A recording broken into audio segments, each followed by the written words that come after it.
Olá, bom dia. Pode chegar, nós estamos ao vivo. Agora são 8h31 pelo horário de Brasília. Bom dia para você também, Kleber Werneck. Muito bom dia, Daniela Paris. Muito bom dia para você também que nos assiste. E a partir de agora, você confere as notícias do Brasil e do mundo. Vamos então aos destaques do dia. Viagem de deputados e senadores para a COP27 deve atrasar a discussão da PEC da transição. E quase 2 milhões de estudantes participaram do primeiro dia de provas do Enem. Praticamente uma semana depois da votação, democratas garantem maioria no Senado americano. E a seleção brasileira começa hoje na Itália a preparação para a Copa do Mundo. Tudo isso a partir de agora. A gente começa essa edição falando sobre a COP27, que deve atrasar o andamento da PEC da transição no Congresso Nacional. E o motivo é que 33 parlamentares, sendo 20 deputados e 13 senadores, vão ao Egito participar do evento da ONU. A equipe de transição do presidente eleito Luiz Inácio Lula da Silva havia prometido apresentar a proposta de emenda constitucional à PEC da transição na próxima quarta-feira, mas a tendência é que o projeto fique para depois do dia 21 de novembro. E o motivo, além do feriado prolongado da Proclamação da República, é a Cúpula do Clima das Nações Unidas, a COP27, que acontece no Egito. O evento vai causar muitas ausências no Congresso Nacional. Ao todo, 33 parlamentares, sendo 20 deputados e 13 senadores, estarão em missão oficial na COP27. E alguns deles estão com retorno previsto apenas para o dia 21 de novembro. O requerimento para a participação no evento, que começou no último dia 6, foi aprovado em plenário da Câmara e do Senado. Na comitiva está o presidente do Congresso Nacional, o senador Rodrigo Pacheco, que é nome cotado pela equipe de transição do PT para abrir a lista de assinaturas da PEC da transição. Para a aprovação de uma PEC, é necessário o aval de 3/5 dos senadores, ou seja, 49 dos 81 votos possíveis, e também dos deputados. Nesse caso, são 308 votos entre 513. E a votação acontece em 2 turnos.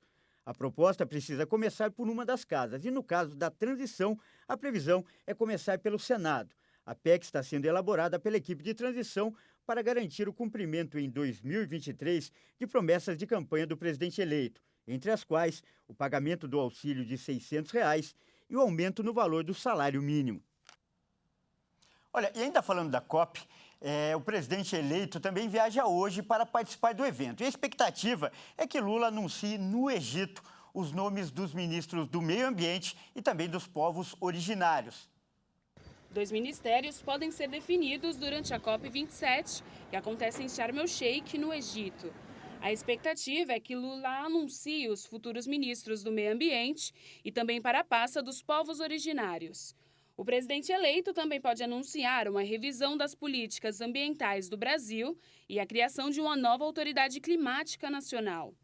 O objetivo será coordenar os trabalhos dos ministérios e agências para combater o aquecimento global. De acordo com a agenda de Lula, na quarta-feira, ele participará do evento Carta da Amazônia, uma agenda comum para a transição climática. Ele estará acompanhado de 6 governadores, que têm em seus territórios a floresta amazônica e também o Pantanal. Ao 12h15, no horário de Brasília, Lula faz seu pronunciamento na COP27, na área da ONU. Olha, e também há expectativa que essa viagem possa definir o futuro político de Fernando Haddad no governo Lula. Isso porque o nome de Haddad para o Ministério da Fazenda, que deve ser recriado em janeiro, passou a ganhar força nos últimos dias. O nome do ex-prefeito também vem sendo ventilado para outras pastas, como planejamento, infraestrutura e relações exteriores. E o mundo também está de olho na cúpula do G20, que começa nesta terça-feira em Bali, na Indonésia. Isso porque a 17ª reunião entre os chefes de Estado das 20 maiores potências econômicas coloca frente a frente, pela primeira vez, o presidente americano Joe Biden e o chinês Xi Jinping. O encontro, que acontece nesta segunda-feira, um dia antes do evento oficial, ocorre 3 meses após a visita da presidente da Câmara dos Deputados norte-americana, Nancy Pelosi, à ilha de Taiwan, que levou ao aumento das tensões entre os dois países. Entre os temas a serem discutidos pelos líderes estão as ambições nucleares de Taiwan, Ucrânia e Coreia do Norte, mas sem a presença do presidente russo Vladimir Putin. O país será representado pelo ministro das Relações Exteriores, Sergei Lavrov. Pouco antes da reunião, Biden chegou a dizer à imprensa que os Estados Unidos vão competir vigorosamente com Pequim, ainda que garantindo que a concorrência não se transforme em conflito. E olha, a gente muda de assunto agora para falar do primeiro dia do Exame Nacional do Ensino Médio, o Enem, que aconteceu ontem e atraiu aí quase 2,5 milhões de candidatos que compareceram à prova. Os estudantes focam agora no segundo dia, que será no próximo domingo.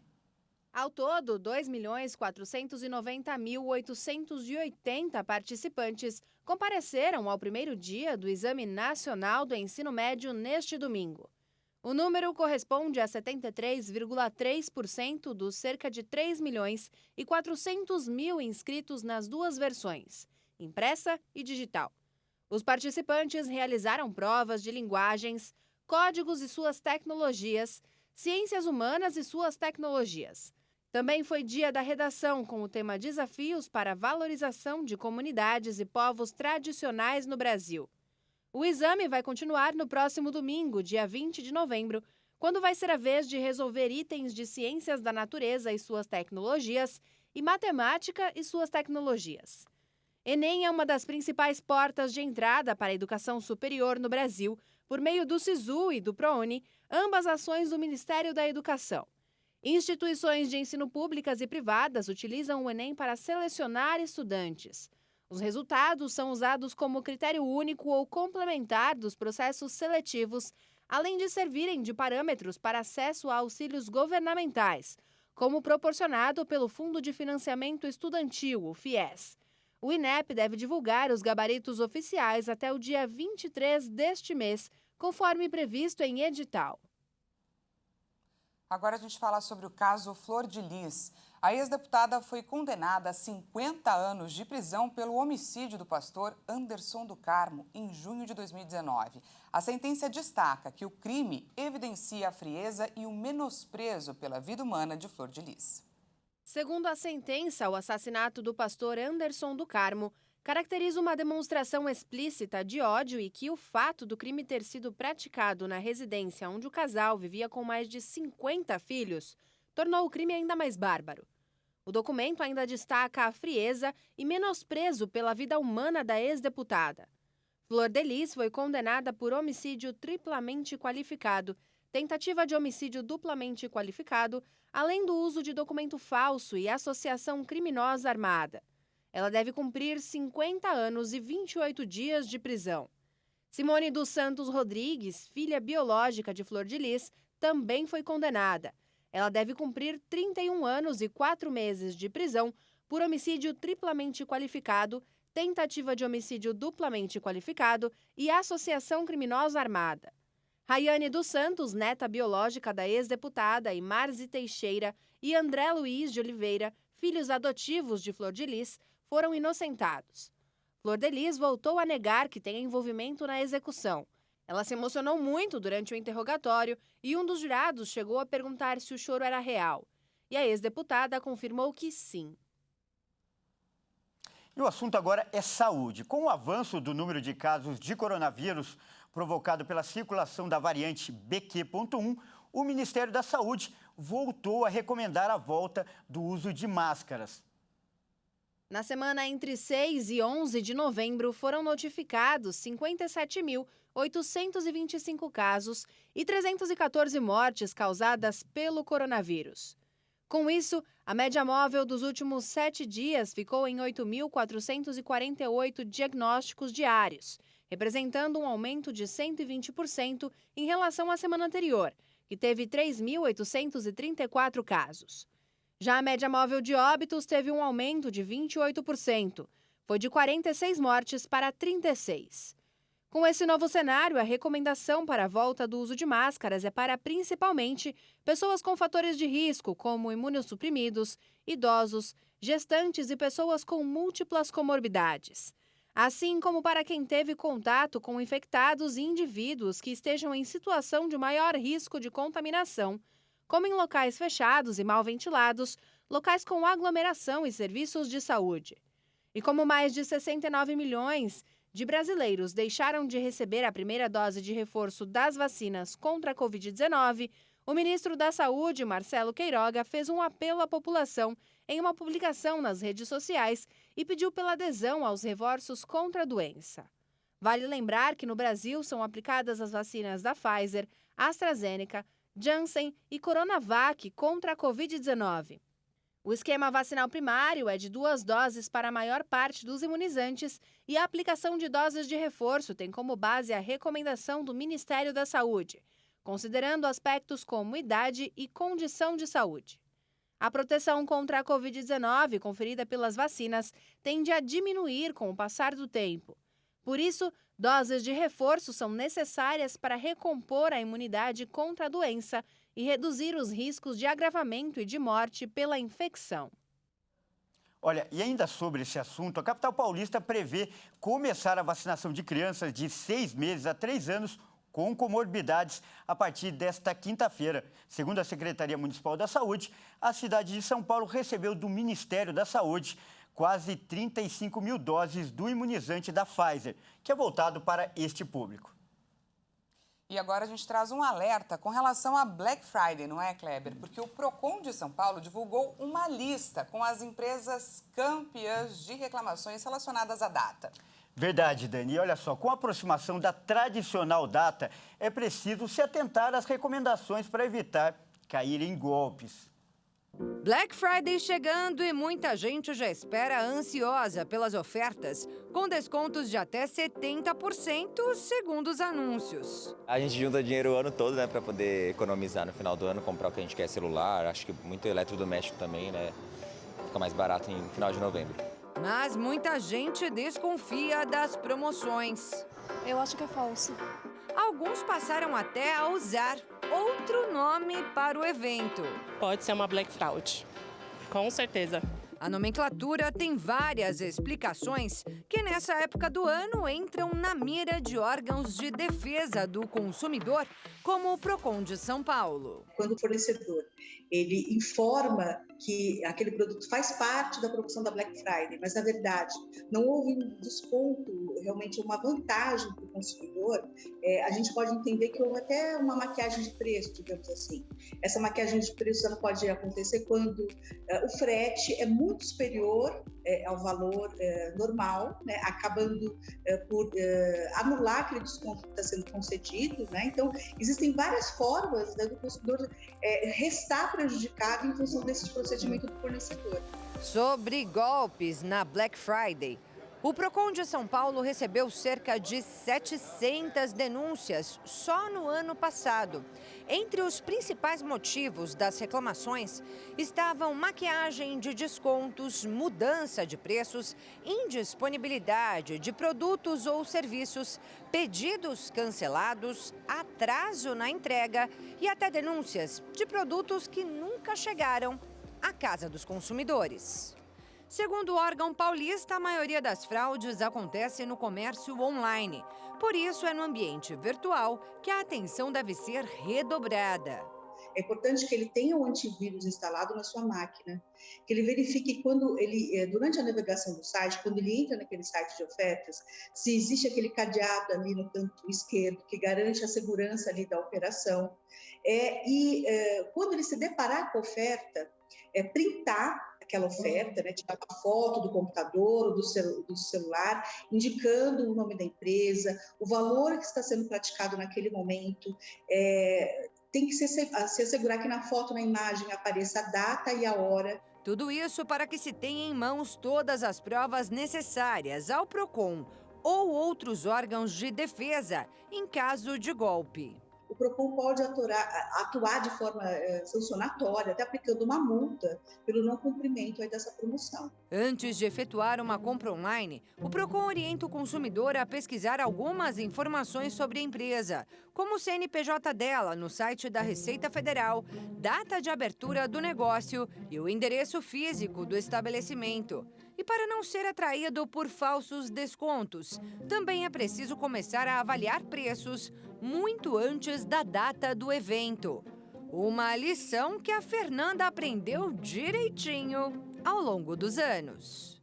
Antes eu caía mais, hoje eu pesquiso bastante para comprar. Mas as fraudes não estão só na internet e nem são aplicadas apenas por meio dos produtos mais caros. Na Black Friday passada, a Jennifer comprou simples panetones e caiu no golpe. O prejuízo seria baixo se a autônoma não tivesse se empolgado tanto com a oferta.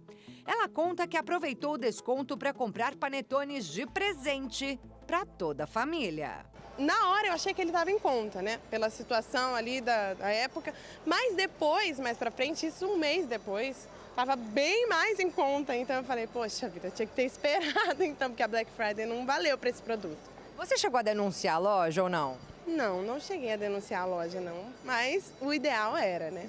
Se ela tivesse denunciado, talvez a loja estivesse na lista divulgada pelo Procon com os nomes das empresas campeãs de reclamação na última edição da Black Friday. Essa informação ela pode ser verificada no site do Procon, tá? No campo de notícias, onde tem ali um balanço do que a gente chama da Black Friday de 2021. Onde nós temos ali a indicação das empresas mais reclamadas, né, no ano passado, e os principais problemas. Além dessa lista, há outra chamada Evite Esses Sites, composta por fornecedores suspeitos. Alguns sites, às vezes, estão até ainda no ar, a gente não conseguiu solicitar o bloqueio total, né, desses sites.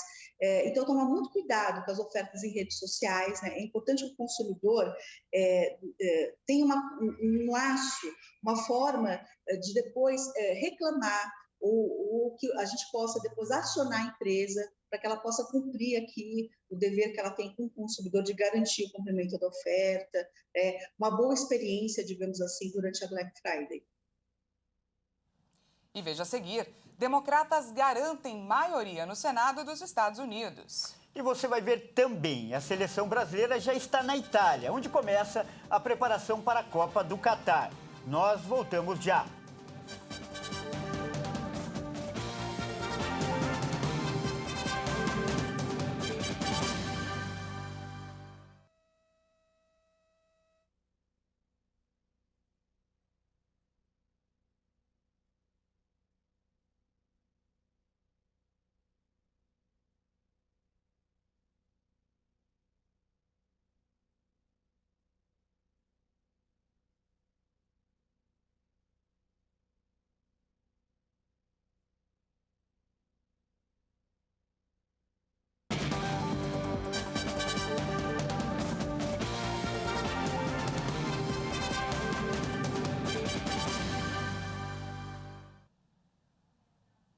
Olá, mais uma vez, seja muito bem-vindo. Nós estamos de volta e ao vivo. São 8 horas e 51 minutos pelo horário de Brasília. E a partir de agora, você confere as notícias internacionais. O Democratas, partido do presidente americano Joe Biden, formou maioria no Senado nas eleições de meio de mandato. Ao todo, 50 senadores do partido foram eleitos. Já na Câmara dos Deputados, os resultados parciais apontam a vitória dos republicanos, que já conquistaram 211 cadeiras contra 204 dos democratas. Emissoras de televisão americanas anunciaram que a democrata Catherine Cortez Masto manteve o assento da Câmara Alta para Nevada. Com isso, o partido da situação permanece com 50 das 100 cadeiras, número necessário para formar maioria, já que a vice-presidente Kamala Harris tem a prerrogativa do desempate.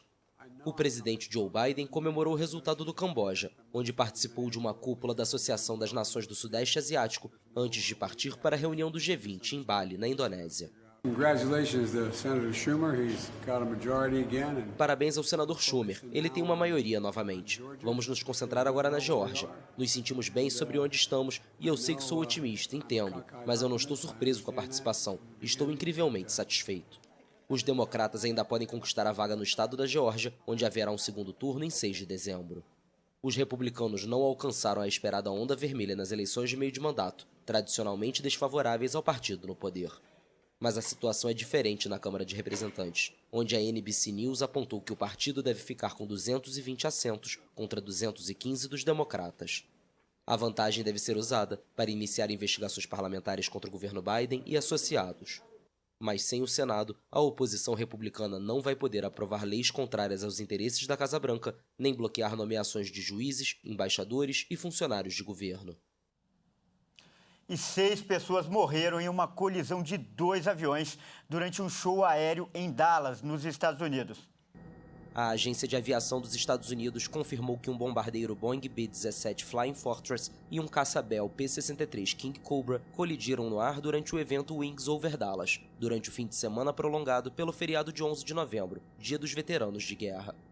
O prefeito de Dallas, Eric Johnson, garantiu em uma publicação no Twitter que nenhum espectador nem ninguém em terra ficou ferido.